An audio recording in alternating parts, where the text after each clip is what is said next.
Okay, you guys ready? We'll kick it off. We'll kick it off now. And what you've got here, Sean and I, this is Sean Jardine and I'm Mark Stevens. We are both members of Scottsdale Bible. We're not staff people, but we've been involved with the business as a mission part of the outreach efforts that are happening at the church. The contact person is Ethan Collins, is the pastor who's in charge of all outreach. And his son has a state championship football game tonight.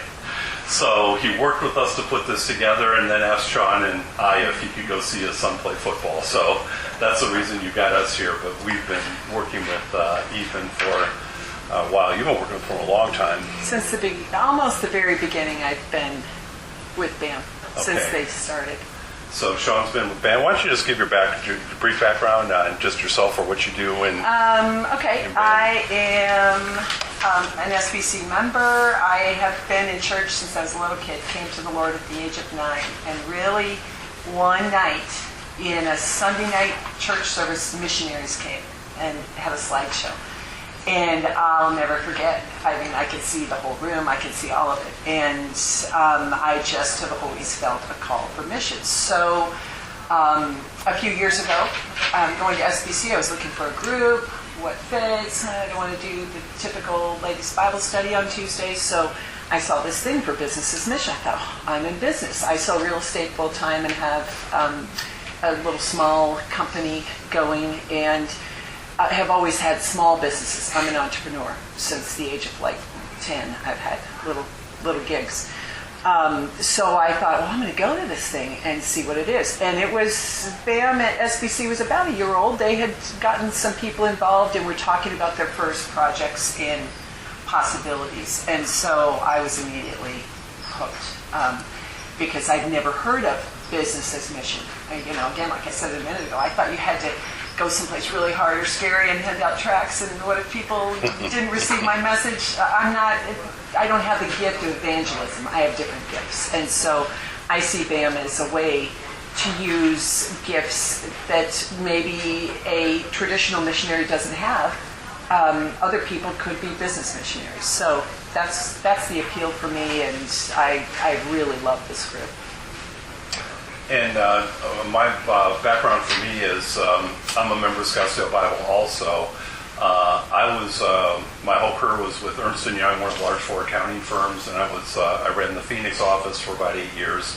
Was transferred to San Diego at the end of my career, ran that office for about 4 years and retired there, and then came back a couple of years ago. I was a member of Scottsdale Bible before we left. So Pastor Darrell, who's speaking tonight, will be special because he was my pastor for several years before the current pastor. What's that? That's why we're here tonight. Yeah. And then I came back about 2.5 years ago, really to be with family, and I was looking for things to do. It was during COVID, which was tough, but I found my way to Ethan Collins eventually, and I said, hey, I'm a business person. What can I do to help? And then he told me about business as a mission, and that excited me because it's like wherever there's an opportunity to possibly get some of the business people in our congregation or they're Christians engaged helping other people, and whatever that looks like, then that sounds like that's of interest to me. And we'll tell you some of the things that we're doing now. And so the format for today is going to be, we're going to go through kind of 4 areas. The 4 areas we're going to go through are going to be, I'm going to touch briefly on the first one on global versus local, and because it's always viewed as being global, and I'm just going to tell you how we're looking at that right now because we're actually doing a little bit of both. Then after that, what we're going to do, we're going to tell you the things we are doing right now. So this will give you a picture of what's happening at Scottsdale Bible from an outreach standpoint and how we're trying to apply BAM in those areas. And then after that, we're going to talk about our thoughts on global. And this is where we'll get a little bit more, hey, here's what our current thinking is, and it's always a work in process, so we'll give you an idea of that. And then after that, we're going to do the same thing for local, tell you what our current thoughts on how we're applying business as a mission locally.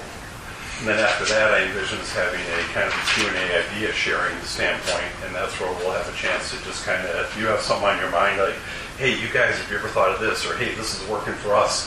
Or if you don't mind, hey, I tried this and it failed miserably. So, please share that with the group too, because that could be helpful. And so that's the format for today.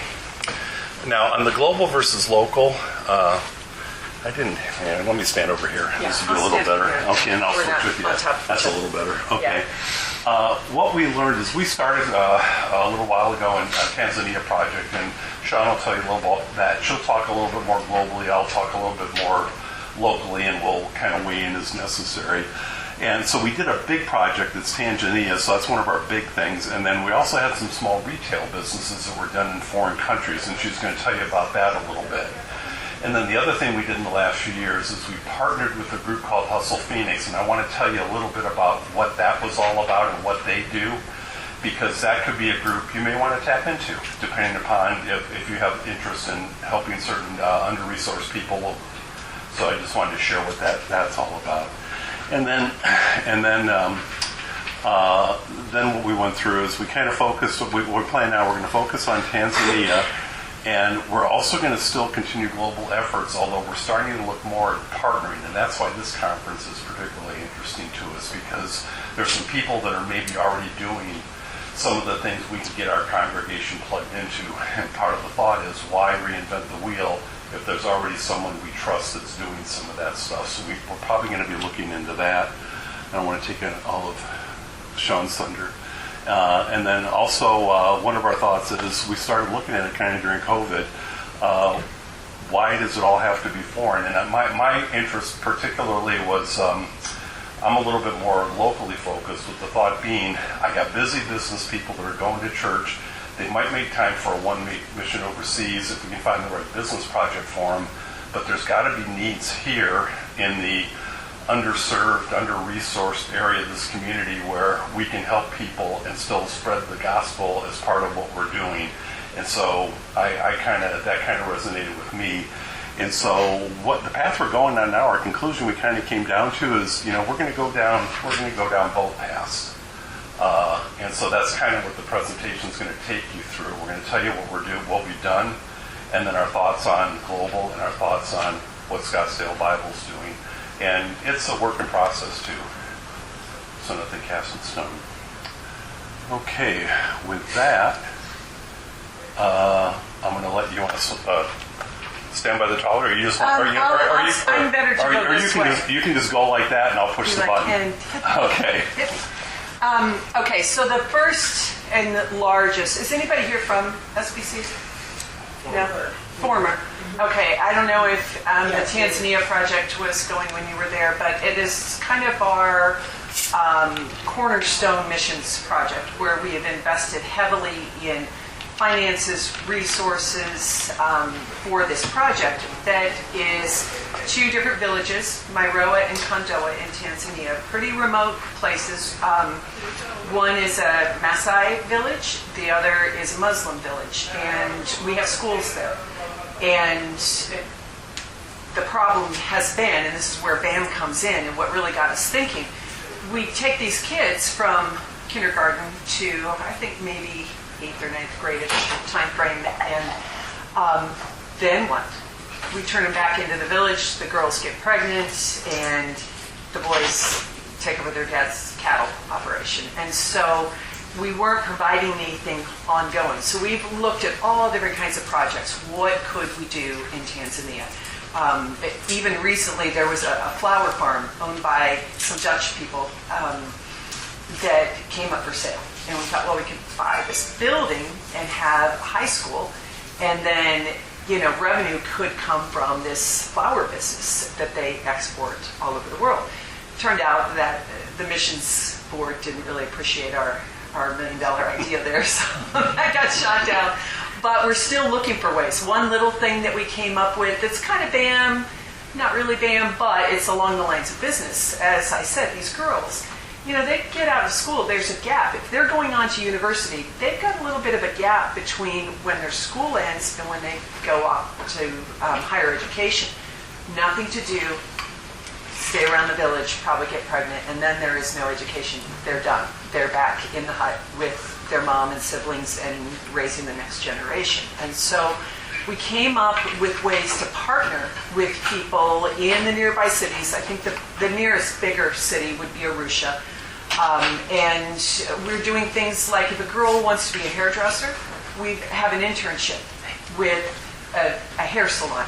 Hey, how are you?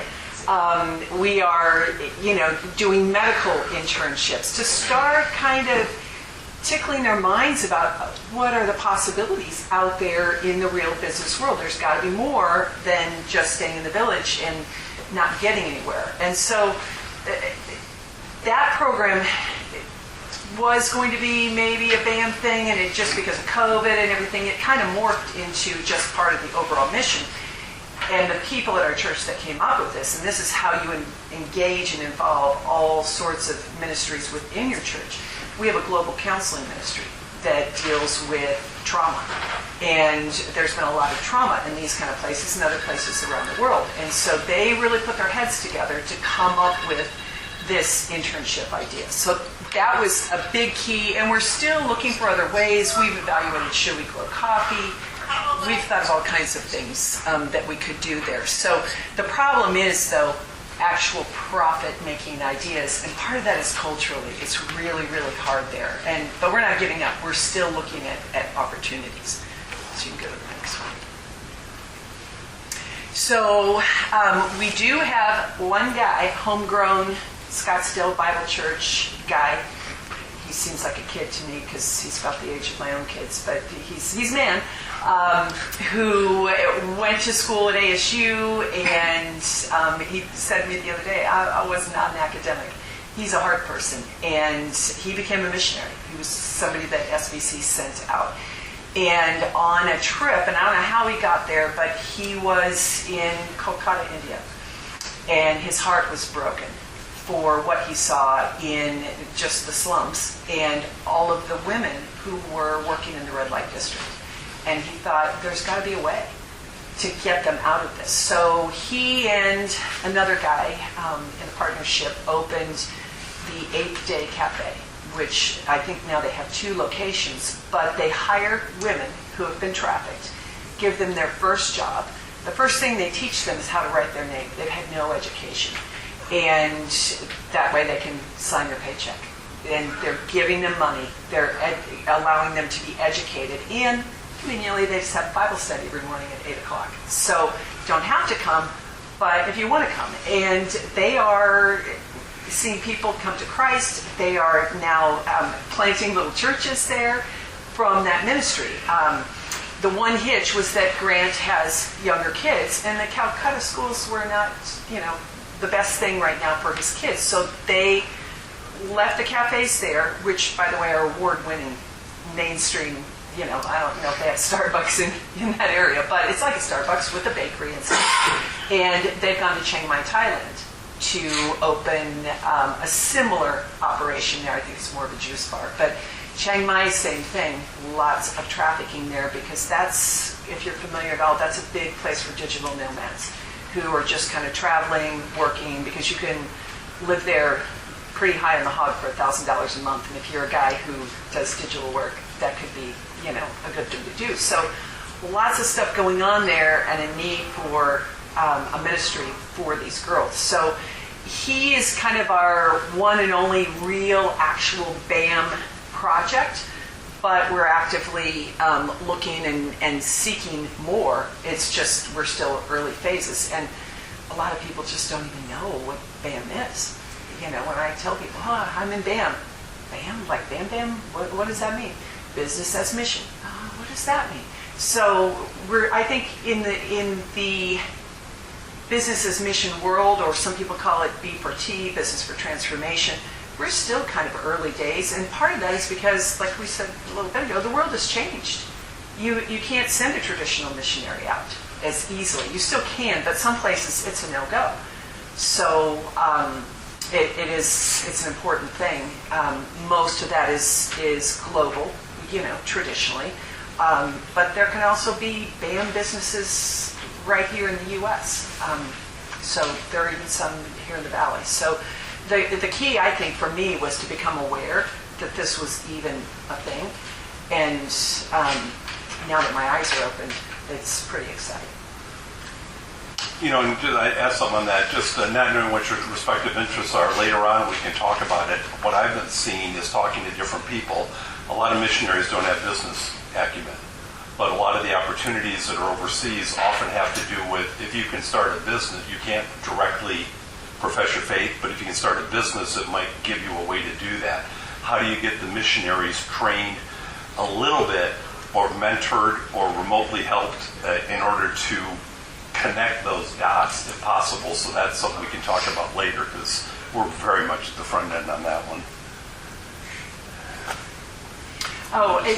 Just as a side note, this is where BAM at SBC came out of. Ethan Collins, our missions pastor, had it in his mind that, okay, we support all these missionaries at our church. What is it, like 54 missionaries, and then various other sending organizations that we support. We'll just let them do BAM. And I think he figured out pretty quick, a lot of traditional missions people, they're heart people. They do know how to preach the gospel to people in foreign cultures and languages. And the business thing didn't translate very well. And so that was our first kind of fail. And we laugh about it now. Can you believe we really thought that would work? But you got to start somewhere. And so we learned that they just weren't going to receive it. Some of them might like maybe some help in the form of doing some kind of business operation. But they are people, they're heart people. Business people come from a different angle. And so that was our first, I don't want to say mistake, but our first learning experience that we had. Your first feedback. Our first feedback, yeah, even though it was negative. And one of the things you probably all have, we got resources of lots of people with business acumen all throughout our congregation. And so what's the conduit to get that knowledge where it needs to be elsewhere? So we're starting to explore some ideas in that area, but like you said, a lot of the traditional missionaries they just don't have the business skills. So do I have to send someone there? Or is there something I can do that we can do remotely? So, those are the kind of things that I think we're all going to struggle with. If anyone's got the answer to that, I'd love to hear your thoughts later. Would it be possible to get Grant's contact info? Yeah, I can put you in contact. Okay. Yep. I did a Zoom with him the other night. Okay. Yeah. I'm sorry, what did he ask? He wants to talk to Grant. His contact info. Oh, okay. He must be another copy. Okay. It's always that news. So we should talk. Yeah. Because I'm going to What's the thing? He's a good example. It was a great success story. Well, how do you replicate that? Well, you got to find the right person who wants to be in the right country with the right skill set, and do you do that one person at a time, or is it best done through other sending organizations? So that's what we're fighting. Well, in coffee, I'll just tell you real quick, is a big track. I went to a BAM conference a few years ago, and they had a whole track just for coffee, whether it was growing, roasting, cafes, which seems to appeal to a younger set of missionaries, just because they're passionate about coffee, and it's just a really good fit. And so coffee as mission is really a big thing in the BAM world, and growing all the time. So lots of cool ways to be involved in the coffee industry, depending on how you want to do it. Okay, let me tell you what we're doing locally. A couple of things there. Has anyone heard of Hustle Phoenix? Just curious. Haven't heard of it. Okay. It's a not-for-profit organization started by a former college football player who's also a pastor. And what it is, it's a series of 101, 202, 303, a series of courses, like 12 weeks for the first one, and then I forget if it's 8 or 10 or how many for the next two. And it's a series of courses to teach under-resourced minorities how to successfully run a business.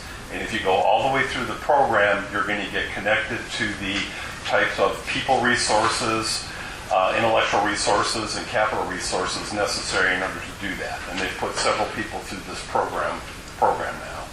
And what we liked about it was they have their own course curriculum. And from what I've seen in the business world, because I work with a lot of entrepreneurial companies and did a lot of initial public offerings, and I've seen a lot of that kind of stuff, the model that they follow is called this lean startup model, and it's widely accepted as the way to start a business. You prove you have a customer and you go forward. and then you look at the key aspects of your business in order to determine who's my customer, what's my product, who do I buy it from, how do I get it there, how do I market it. It's all the key elements of what would be in a business plan. And by going through the program, you are taught that as you go through the different courses. So I looked at their curriculum and I liked it. And we said, you know what? We have a Cactus campus that is located in a largely Hispanic area, under-resourced area. Why don't we do it there? And so the first time we did it, we did run the program there. I wouldn't recommend it. We did. What I wouldn't recommend is we had over 10 people that were local there, and then all of a sudden our pastor with a great heart said, you know, I know some people in La Paz, Mexico. Let's pull them in by Zoom. Okay, so we're doing a class in Spanish with some people in English, doing Spanish and English, and having a breakout group in La Paz, Mexico that we're trying to tie in. So won't do that again. But it'll probably be one language because they can do it in Spanish or they can do it in English. And then what they do is they take you through the course. There's an opportunity for a lot of different people to get involved because you have speakers that can use the content to teach. Like I taught some of the sections where it fit into my business skill set. And otherwise you have other people that have been through the program teaching it so they can provide the teachers. But then we need facilitators to sit at tables to help nurture some of these people, help answer some of the study questions and the breakout study questions, and then possibly even mentor them later. We also needed some people, so we used some of our successful business people to come in and be a guest speaker on how they started their business, what their challenges were, and how they were successful. So there's a lot of real-life stuff that's brought in. So we thought, hey, this is a way to engage the people in our congregation based upon whatever time they might have. If they only have time to talk once, that might be my guest speaker. If they can be at most of those sessions, I'm going to have them come sit at the tables with these aspiring entrepreneurs and work through the study problems. Like you teach for 20 minutes, you do a 10 or 15-minute problem, and then you work with the people on those problems. And that's how you get to know them, and you can nurture them a little bit more. So that we really like because it was a way to engage a lot of our business people in helping some underserved minorities. And I covered most of, so we actually engaged a lot of our people in doing that.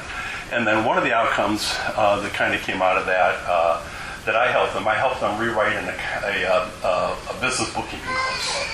What I found was as I'm talking to the people, I say, well, what do you do for your bookkeeping to know how you're making money or what you're doing? And they say, well, I use QuickBooks, which is common. It's great. A lot of people use it. And I said, well, what does it tell you? They go, I don't know. I just give it to the person who does my taxes. Does it tell you, is it giving you any information you want? No, I don't use it at all.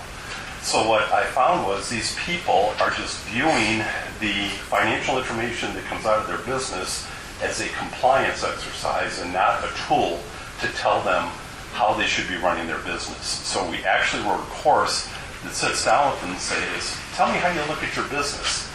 For example, one of the women's, she's a chef. She does big events. She does private events, smaller events for people. She does prepackaged food for people. Well, if you just put all that in one bucket, here's my revenue, here's my expense, here's how much money I'm making, you don't know if one of the parts of your business is actually not doing well, or another one is a great opportunity. So you can look at each part of your business to say, can I lower costs, can I increase revenue, or should I kill one? And so that's a course we got to write for it. So that was something that I appreciate because they allowed me to do that with them. And so anyway, I'll stop on that now because I can go all day on hustle. But understand that if you had business people in your congregation and you think you'd like to plug them into something, if your church is big enough, you could run your own program, or you could kind of let us know. I mean, we're passing around this contact sheet. You could say, hey, I've got some people I want to plug in, and I'll find out a way to get them plugged in to possibly be volunteers for some of the programs that are run by Hustle, because they run several on their own also. It's an amazing program. I really enjoy it. They call me in to mentor people. Like on a Sunday afternoon, I'll meet a girl who comes with her product and her packaging, and we just talk about, okay, how could you tweak it to make it better, and just the lives that are changed from getting some basic skills. These people wouldn't have access to those resources. They wouldn't have access to a top professional like Mark and some of the other people there. And so it's a really cool way where you can do business as mission, just imparting your knowledge to people one night a week or once a quarter, whatever it is that you have. It's really a cool ministry. And you have discussions with people talking about, let me know when I have a business problem. Let me tell you how I pray about it. Let me how I talk to God about it. Let me tell you how I deal with faith is an important part of how I run my business. So it becomes a very good faith element as part of it. The other thing that's exciting is a lot of these people are multiple generation welfare type people that are trying to break that curse. And then what happens is you get one of them starting to run their own business. They start hiring some of their other family members. The other family members see there's a different way of life. They can start businesses. So it's a wonderful thing that can really change lives. Is this still ran at just the Cactus campus, or is there multiple locations? No. They have other locations. That was the one that SBC partnered with. Our volunteers are involved at some of the other locations. I think, Mark, do you do the Alhambra one? I've done several of the other ones. There's It's a separate 501c3. They run their own programs, Okay. but they've got a big vision. Their big vision, just like we're saying, why reinvent the wheel if I can partner? They asked us to be the partner. So Scottsdale Bible kind of took the reins and got the people together, got the room. We did a lot of the legwork. They helped us with the teachers where we couldn't get them. So that was their way to try to find partnering. They're running programs on their own. So if you just had some people you wanted to plug in, let me know. I'll get their name in there. You can plug into things that Hustle's doing on their own. But the reason it's Hustle-PHX is that's an airport code. They hope to have Hustle, SD, JFK, whatever they might be. They like this model to be replicated. They're trying to replicate it in Tucson now too. Is Hustle a Christian-based? Yeah. Yes. Yeah, it's a Christian-based, not in your face. They walk a little bit of line there, but you're meeting at a church. They have you meet at a church.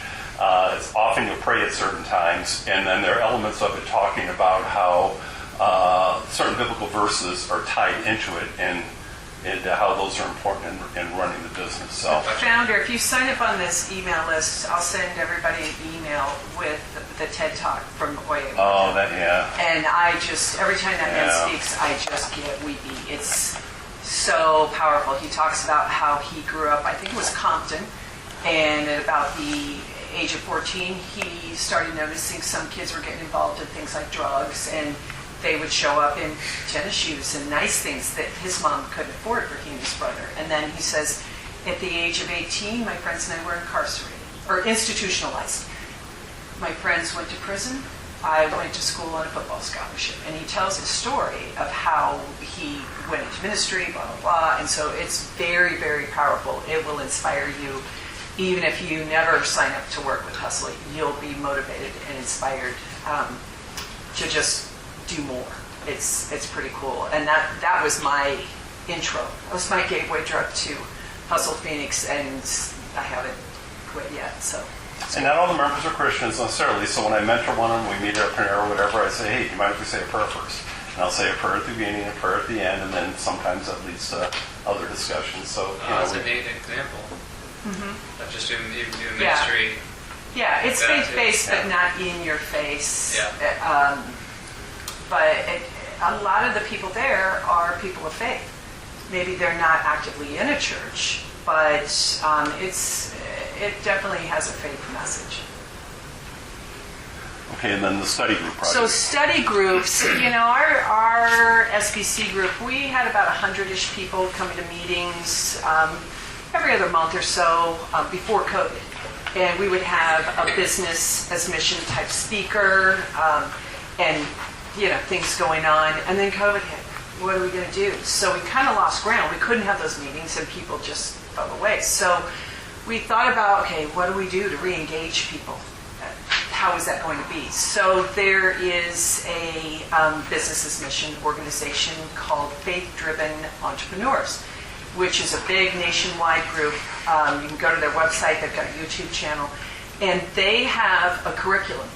And so I said, hey, I'll lead this little Wednesday night group at Scottsdale Bible. We'll see if anybody wants to come. And this will be our beta test for maybe we need some small groups. Maybe we need a Bible study format.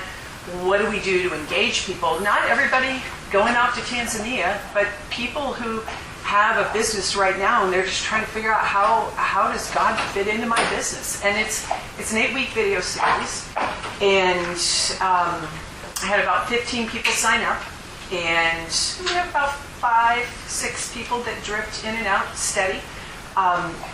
And the discussion is amazing. I've been in business many years in different levels and forms. It's really given me some food for thought on how do I work with my staff, my finances, my faith, everything. It's really a good series, and it's free to us. So that is kind of our little beta test, and we're going to see after the first of the year if we want to repeat it, grow it. We've got a lot of interest, and so I think after the first of the year we'll have another bigger launch where we'll re-engage those 100 people in some sort of way. So our church definitely does have an interest. It's just numbers. Lots and lots of business people. If you have a bigger church, if your church is smaller, you still have business people. And so, again, not everybody, if you say, do you want to do missions? Oh, no, I can't go to China. Well, maybe you could teach at Hustle. Maybe you could, hire different kinds of people, or have a Bible study at 8 a.m. every Wednesday morning in your business or something. So lots of food for thought in that series, and there are other series afterwards. So I'm pretty sure we're going to continue. It's been a minor success, which is pretty good because we had no promotion, like one little thing in a bulletin one day. And we got 15 people. So I think if we really promoted it the way we normally do our groups, I think we'd have 50. So I would say it's a pretty good little test of the interest level. And what's the ministry video series again? Faith-driven entrepreneurship. I think it's entrepreneurship or entrepreneurs. I can't remember. But Cool. Seattle Pacific University has a big BAM track. A lot of universities now, Christian universities, are having a BAM curriculum for young people that want to go out and do missions. Again, things have changed, and so it's a big trend, and so they've kind of developed a lot of the videos. Okay, so that's where we are, local and global. You can see it's both, and that's the things we're doing right now. So the final two sections, Sean's going to talk to our current thinking on our approach for global, and then I'll wrap the next part up with our current thinking of local. So essentially, we're really, everybody in every church right now, we're coming out of COVID. We're all starting to regroup and think, okay, we used to do something 3 years ago. Do we start that up again, or do we do it better? Do we do it different? Do we not do it at all? So SBC has really been thoughtfully considering, okay, how are we going to do this, all of our missions programs? And so where BAM is concerned, and really all of our missions projects, we're trying to look for opportunities to plug individual members into. Maybe one here, one there. Sometimes, in traditional mission trips, but not necessarily, hey, we're going to go build a house for somebody in Mexico. Maybe something business-wise. We're also looking to partner with not only mission-sending organizations, but we're really considering partnering with some churches. So if any of your churches might be interested in teaming up, we'd like to have a conversation, because BAM still isn't mainstream. I mean, we have a giant church, and getting 10 people on our leadership team is a challenge, not because people don't like the concept, they don't know that the opportunity is there. And so I think if we could partner with other churches, especially for our big events, if we have a really cool guy, and we did, coming to talk about the Clean Freak car wash, that's a business's mission. And you may not know that when you go there, but yeah, it's a BAM project. And he came and spoke to our group. It would have been cool if we could have had other people that might have been interested that also could be involved in that. So we would love to have other partnerships, again, big organizations, and also two guys from a church across town. Yay, come on board with us, and let's all do this together. Oh, the skills index. That's the one thing I wanted to talk about. We, in our little 100 people sessions, this was early days, somebody said, hey, we need to have people sign in and we'll have a survey. So we created a little questionnaire, fill in name, address, email, and do you want to go global or local? Most people said local, which I thought was interesting. And then we asked, what do you do? What are your skills? Are you a CPA? Are you a finance guy? Are you, a medical person? What is your business? And then we put them in a database. Some people send us resumes, so we have resumes. That way, if we have somebody who says, like Grant, hey, I want to start a coffee shop. Okay, well, maybe we have a finance guy who can talk to him about how to get investors and how that all works. So we want to put together a pool of people that we can draw from. If somebody has a BAM opportunity, they can say, hey, who do we know that does, international tax law? Oh yeah, we have this guy. We have 2 guys we could choose from or whatever. So we're trying to develop that database a little more and re-engage the database that we have. It's kind of a chicken and egg thing. We want to get all the information on those people, but if we don't have enough content to drive and opportunities to drive them to, it dries up. So we're trying to work both ends of that equation, and coming up with things for them to do once we, because you get them all excited about here's the things I can do, and then they say, okay, give me something. And if you don't have anything, it just all dries up right away. Okay, and then locally, we want to engage our business people, and we want to do it with faith-based organizations. And you'll see we talked about that same skills index. We very much want to do that, particularly in the local area too. So it'll be global and local in order to get this matrix. So now, where do we get the content from that we're going to drive these people to? Well, one of the things I learned, lessons learned, you do have to find the right organization, and then here's a lesson I'll tell you on getting to the top decision maker. Because a personal story I'll share with you that I did is we had people periodically come talk to our BAM leadership group. And we had a few people come and they talked about what they wanted to do or what they're doing. And then I said, well, what's the next step? So I met separately with each of them and I said, tell me about your organization, then tell me what Scottsdale Bible can do for you. And so we spent some time working out a single-page piece of paper because I envisioned if I could put this piece of paper for several organizations in front of our people, I could say, here's what these people do, here's specifically what they need. Help with the budget, project, whatever it might be. And then I thought, that'll be a good start for me. So I'm not giving up on that, but one of the first ones I did, I met with an individual that was the number 2 to the person who ran the organization.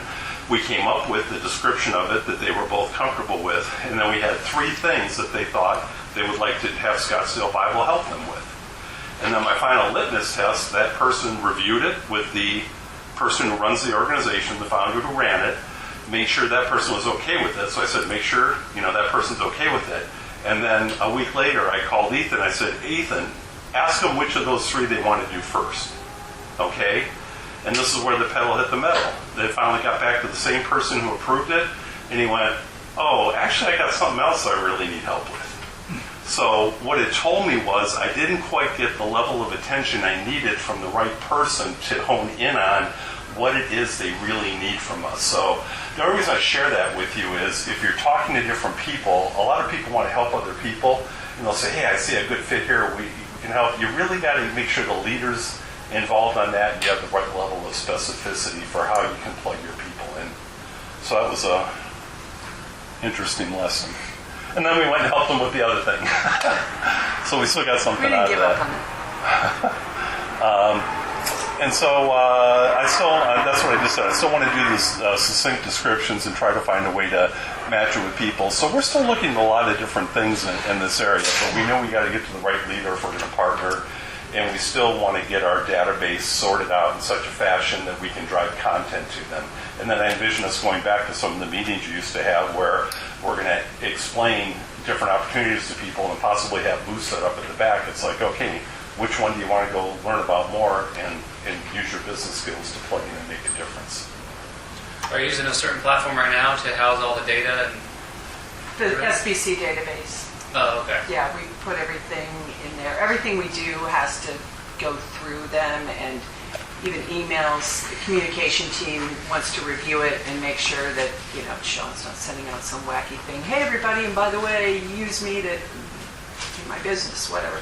We want to have some sort of uniform message. Yeah. So we put it in the SBC database. I don't care for that database. I think it's clunky for this purpose, but that's what we do. And we may get something along the way that's different if the church switches.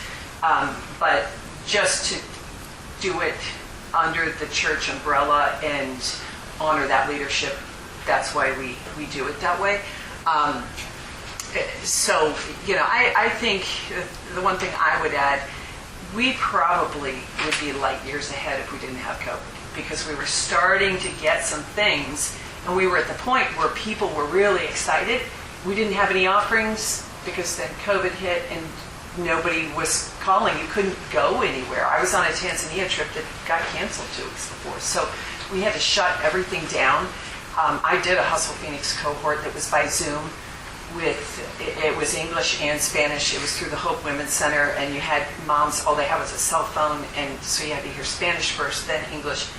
It was really a challenge, a big challenge for my brain to be listening and thinking how I want to speak. And so COVID made it really hard to get people to volunteer, to get people to give us things that we could do. We had people willing, but no offerings, and we just kind of got shut down. So I think now in January we'll really relaunch again and be able to grow an extra Bible program. We have a Bible program now, but we really want to engage lots more people. Okay, that's the formal part of the presentation. We've got time now to just have a free-form discussion, Q&A, whatever you'd like on all this. And then the final thing, and then when we're all done, he claps softly. I'm going to go ahead and let everyone clap at me. Not yet.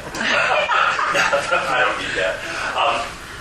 If you haven't signed this yet, and all we're going to do, we're not going to put you on a mailing list. This is going to go to, you'll get Sean and my email and Ethan's email, and just to say that you were there. And we're not going to put you on any mailing list or anything. And if you want to get on one, you can find it at our website.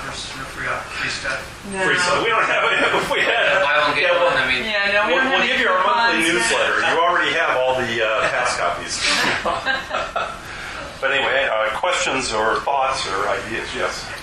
So, a friend of mine from Central Christian, and this other guy's from Central Christian, and we have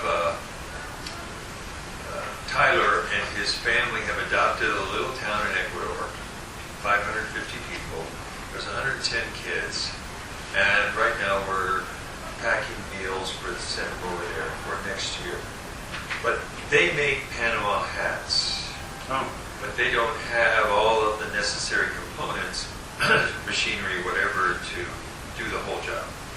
So part of our discussion, mine and Tyler's, is about helping them finish this or help them get a micro loan or do something like that. So my question for you would be, let's say that, we want to do more than that. We want to help them grow their business, want them to maybe develop a really good distribution, or possibly provide them some business management to run this business that's going to economically support their community.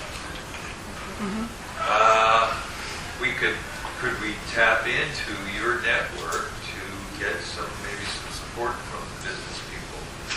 We haven't built that specific tool set yet, although in talking to some of the people that are missionary training, we've talked about possibly writing a program like that. And we've got someone at the ASU campus that might do something like that. But I'll tell you, it's in here right down there, Court?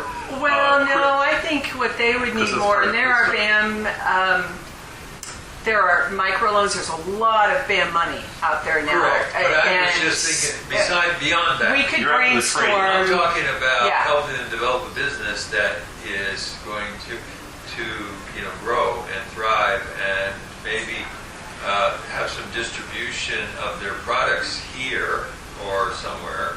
There are ways, and we'd have to evaluate that, but yeah, that's right up our alley, and we could, if we didn't have people that would do the legwork, we could find the people to do the legwork because there would probably be some business planning, secure some I mean, financing. Tyler and I could do stuff, but Yeah. if it already exists, if there's some machinery or some apparatus in place, why not plug in? Yeah, there are ways to do that. Why don't you email us back with what you have and what you're looking for, and then we'll just start going through some of our resources. Because we've got somebody that does a lot of the technology transfer stuff by the ASU, and he might know some people too. And if not, maybe if you want, we'll just sit down and talk about it too. Yeah, I think there's a way, and talking about microloans, there's a lot of big money out there for equipment and things like that. Kiva.org does a lot of Yeah. microloans. I've worked with Yeah. them. And I mean, just as a donor. owner or what, Or a lender, I guess you're a lender with Kiva. But they would have a finance company they work with in Ecuador they have to connect on that end. But all of these kind of things are very exciting to think about. Yeah. Oh yeah, because you try to make people able to generate some of their own income. It changes lives. Well, they're just outside the city of Quito, which is a huge city, and so now think about expansion. Yeah, there's definitely a market for a lot of those kind of products. The biggest hurdle is small people don't have any money, and they know how to make their product, but they don't know how to get it to market, and what's the distribution, and so we could help put together a plan. Definitely. Right. And maybe help them keep more of the profit, because even in the coffee business, the fair trade stuff, a lot of those growers only get about $1, where say Starbucks is selling for $20. Right. Yeah. No, there are ways to do it, and again, the faith-driven entrepreneur guys, they have a new program coming out and a new book called Faith Driven Investor, because there's so many people with a little money or a big pile of money that want to invest in these kind of projects, and they're not expecting a giant return like you would get on Wall Street. They want a return in heavenly capital.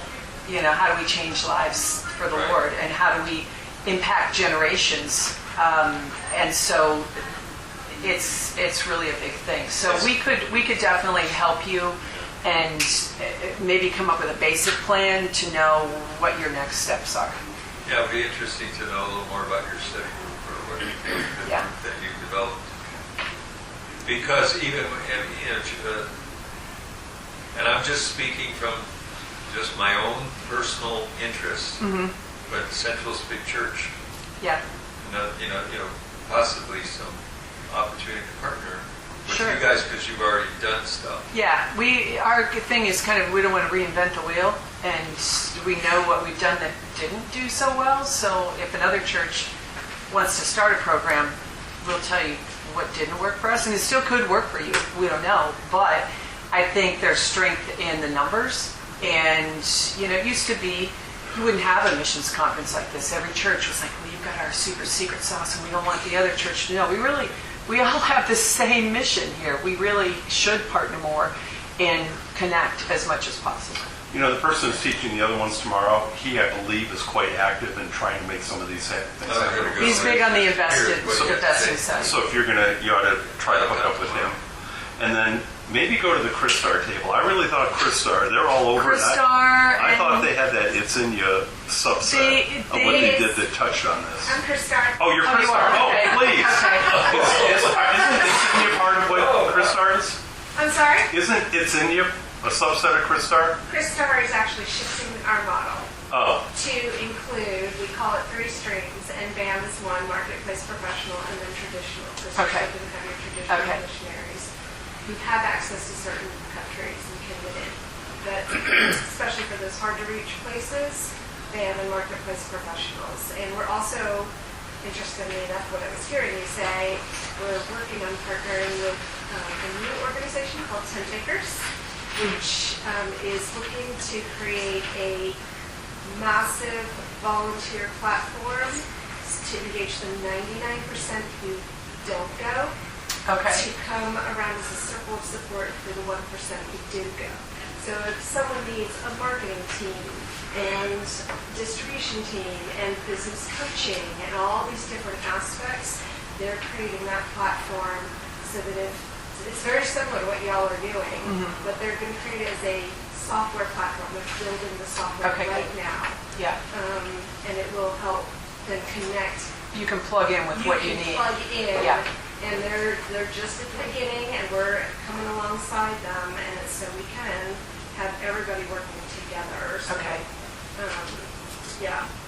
Good. But yes, business Thank you. admissions is a huge piece of what we're Well, doing. we had some meetings, I think it was during COVID, I can't remember, with Christar in Malaga, trying to figure out, okay, Yes. should we go? And there was another guy that had the It's In You program, which is similar to Hustle Phoenix. And we were trying to decide, okay, do we want to get a license for that program, pay the money, and run that through our church, using it in other places, maybe refugee ministry and that kind of thing?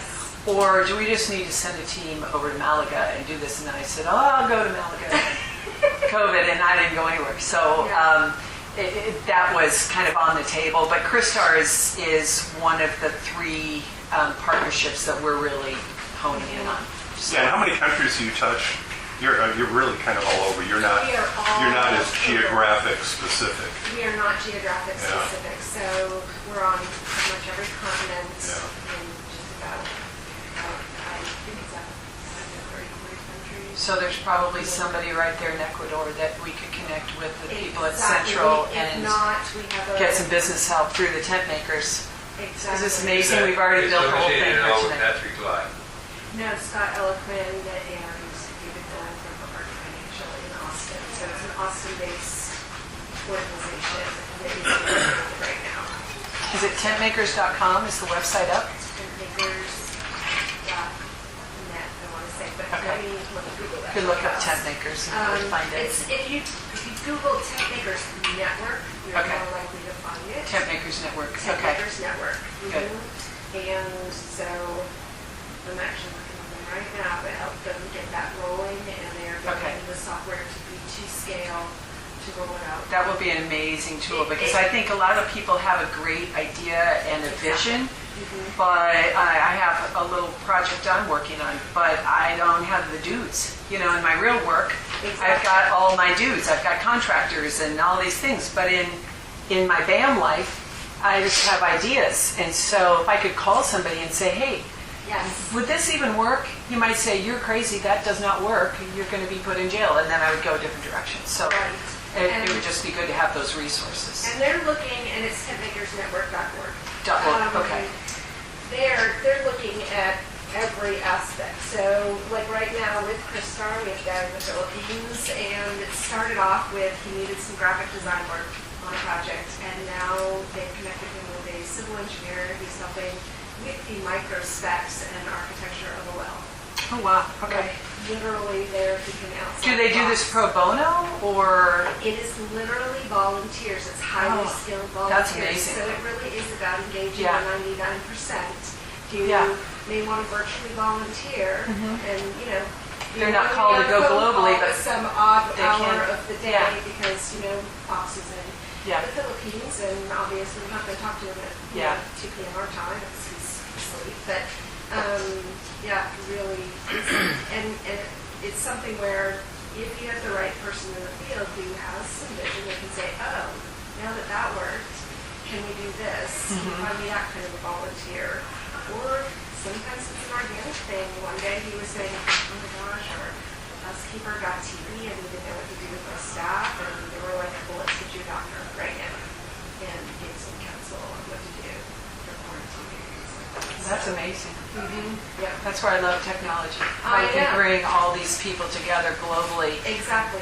that you would never know. You can't just Google guy who wants to help me.com. Yes. How am I going to find that guy? But through that platform, you can Exactly. find the resources you need Exactly. to be able to Yes. do your mission. So. Okay, we're at 5:30. We'll stay around here for a while if anyone wants to talk separately.